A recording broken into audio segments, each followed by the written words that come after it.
Hello guys, at magre-review tayo ng Call of Duty. So, Call of Duty was hindi. Meron ako dito Call of Duty. Tagal na siya. Patagal ko na siyang nilalaro actually.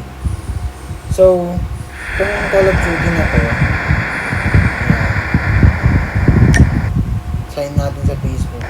So, according to research, yung Call of Duty na to is something for 3 GB na siya ng storage. So, tignan natin kung maglalag siya or hindi. Kasi itong Call of Duty dati medyo lagging na siya before. So, ang ganda ng graphics, nakikita natin yung graphics, sobrang stable, internet, sobrang ng lahat. Check natin kung check natin yung FPS na kung maganda. So, meron tayong multiplayer dito. So, ngayon, magamit ako ng iPad. Kasi may mga application na hindi compatible sa Call of Duty. For example na lang is yung ngayon, Wild Rift, may mga device na may mga na hindi compatible sa kanya phone. So ito kasing gamit ko iPad, so hiniram ko lang, and yung iPad na yun ay yung ano na yun kasi sobrang taas ng storage niya. Pero tignan natin dito kay Call of Duty Mobile kung gaano kataas yung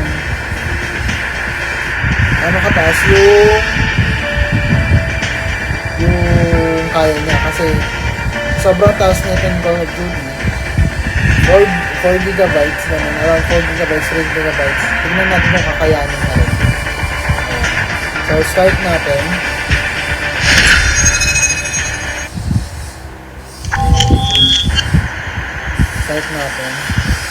Tignan natin siya kung mag-FPS drop siya o natin kung kakayanin din ng device ko kung paano ang graphics na ito. Sobrang ganda rin ng graphics niya kasi alam ko na kasi nasa ano ata siya.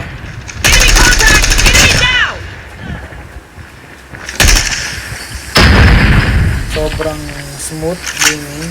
Alam ko nasa ano lang din ata pa siya. Hindi pa gaano kataasan. Medyo nag-FPS drop ng konti.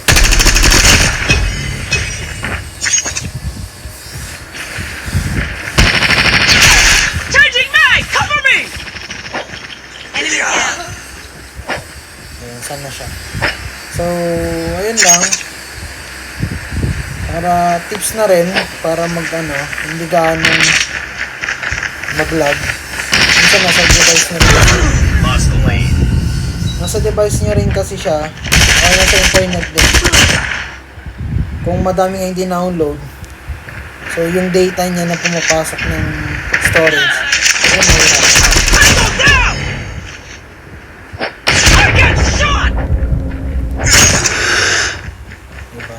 And compared dito, sobrang hirap din maglaro ang ganito.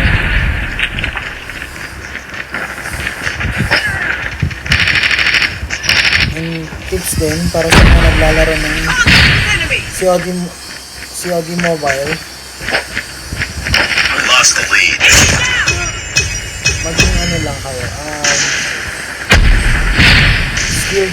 skilled na puro skill naman, wala naman sa talent. So, iwasan nyo lang yung sobrang gagaling na moves lang. Tulad nyan, hindi ako makatalon kasi sobrang laki ng iPad na to. Then iwasan nyo rin magkaroon ng ibang device tulad ng wait naman, kasi minsan yung nagkakagawa ng connection ay nag-FPS drop na siya.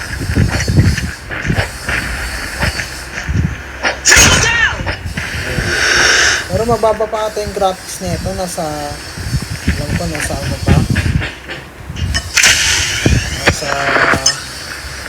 Nasa max na, so ang ganda yung quality. And yung response naman niya,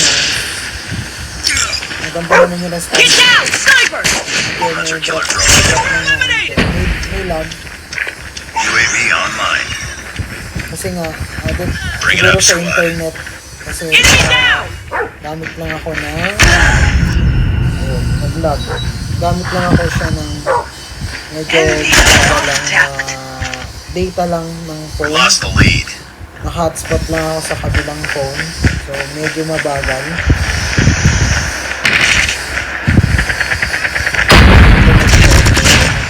Medyo walang bug.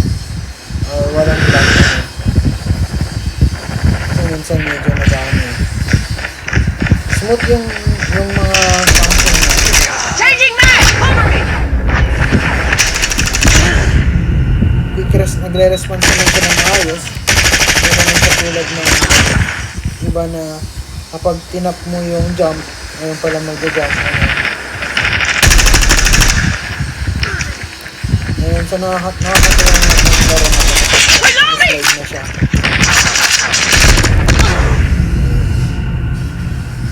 Talo. Pero okay lang siya na talo. Marami pang ang features nito.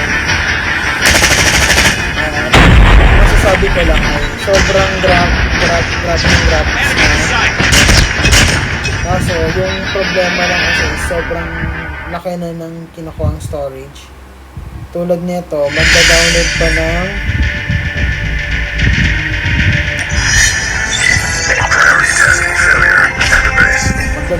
siya ng mga baril, gano'n yung mga itsura ng baril, for example nito. So, madami talaga siyang kinukuha data na inuubos sa storage natin. Kung hindi sa storage din, of course, the internet, madami siyang kinukuha. And sa larong to, maganda rin naman yung graphics niya. Tulad yung sinabi ko kanina, ang graphics niya ay sobrang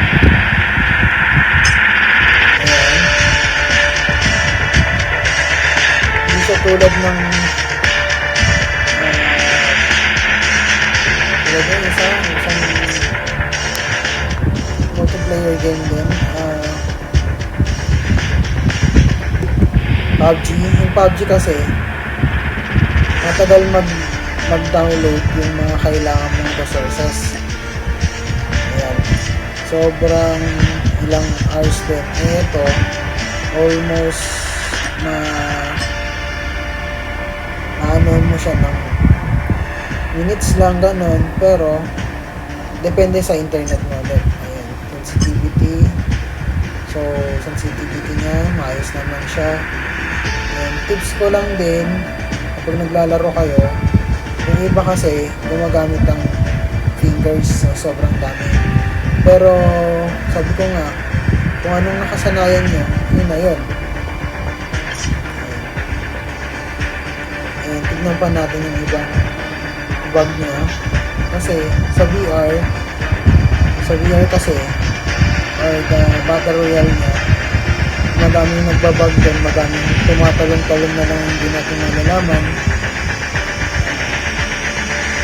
Depende sa internet yun. And of course,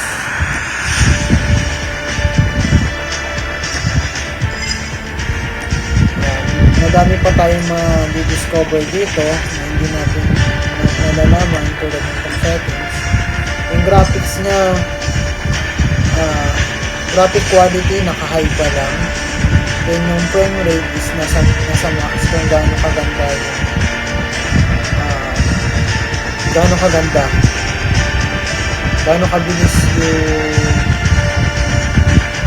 yung frame per second niya. And yung graphics naman, kahit i-medium low mo, nakadepende sa device mo kasi minsan kahit i-low mo lang pero ang ganda ng graphics.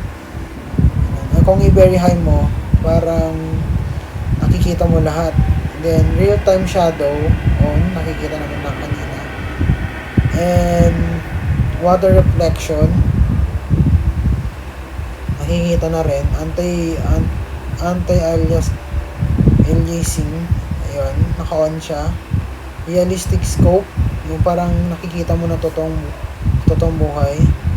Ayun naman. Real-time shadow, ragdoll, realistic scope, anti-aliasing, real-time shadow. Din zombie mode, multiplayer. Ito multiplayer. Ang ginawa ko kanina is ayun, naka-on naman. And experimental feature. Ito yung parang kung ano yung gusto mong yan i-ayos. Ganun. Ito, controller.